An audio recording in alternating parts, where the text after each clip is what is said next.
à l'école numérique Mashindano. Nous avons le cours d'histoire. La fois passée en histoire, nous avons étudié la définition. Nous avons essayé de définir ce que c'est l'histoire. Si vous vous rappelez bien, l'histoire, nous avons dit que c'est une étude du passé de l'homme. Là, c'est une définition plus simple et simpliste.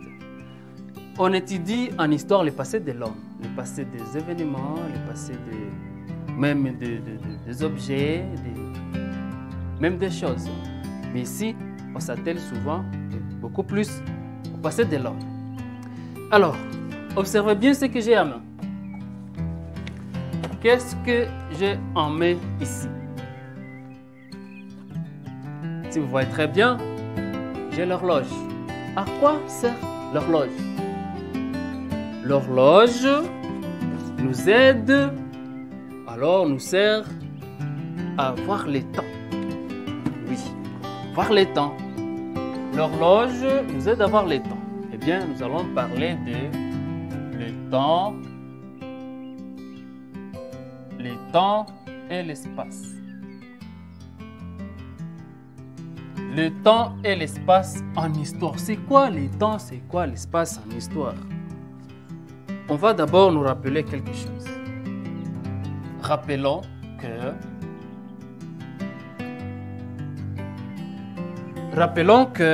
le temps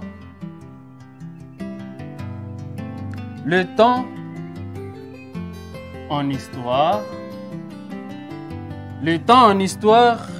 est mesurable.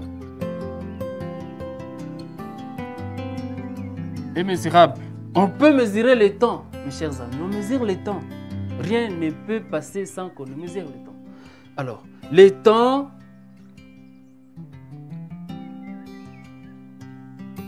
temps s'observe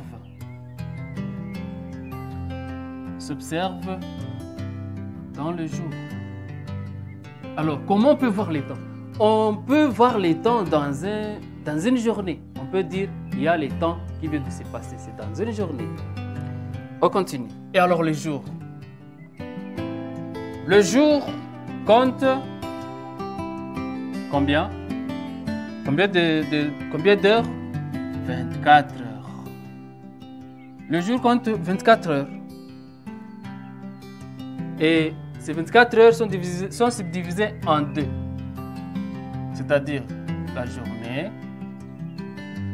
journée et la nuit.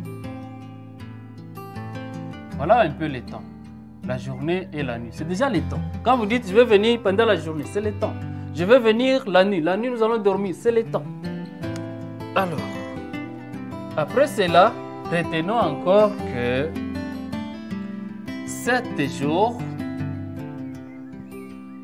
jours égale à combien de semaines? Une semaine. 7 jours égale une semaine. Et 30 jours alors?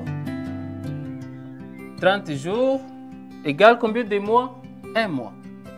Sans oublier qu'il y a les mois qui comptent 28 jours. Alors, après cela, un événement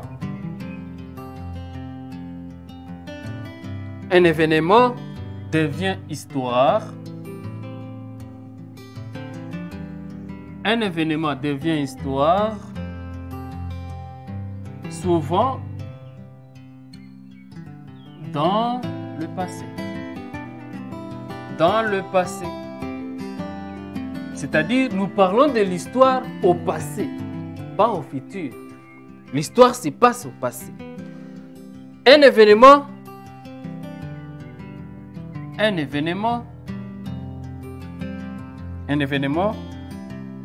est situé dans le temps maintenant, dans le temps et l'espace. Un événement est situé dans le temps et dans l'espace. Il faut avoir le temps. Il faut dire cet événement s'est passé à telle heure, à 12 heures, à 13 heures, à 14 heures, à 6 heures, à 8 heures. Et l'espace, c'est le lieu. C'était où précisément? C'est ça l'histoire. Hein? Donc il faut quand même déterminer. Il faut dire cet événement, ces faits, cette histoire s'est passé à Nairobi à Kinshasa, à Lubumbashi, ainsi de suite. Et puis c'était quand? À 13h. Voilà, il y a les temps 13h à Lubumbashi, espace, lieu. Alors, pour finir, il faut savoir que dans l'histoire, l'histoire se passe dans les temps et dans l'espace. Les temps, il s'agit de chronométrer les temps. Il s'agit de dire à quel moment cela s'est passé. Et l'espace, il faut préciser les lieux où s'est passée cette histoire, cet événement. Parce que quand vous dites « j'ai vu quelqu'un », vous l'avez vu où? Quand? Voilà, c'est ça l'histoire. Parce que quand vous n'avez pas déterminé aussi les lieux, on peut dire que vous avez menti.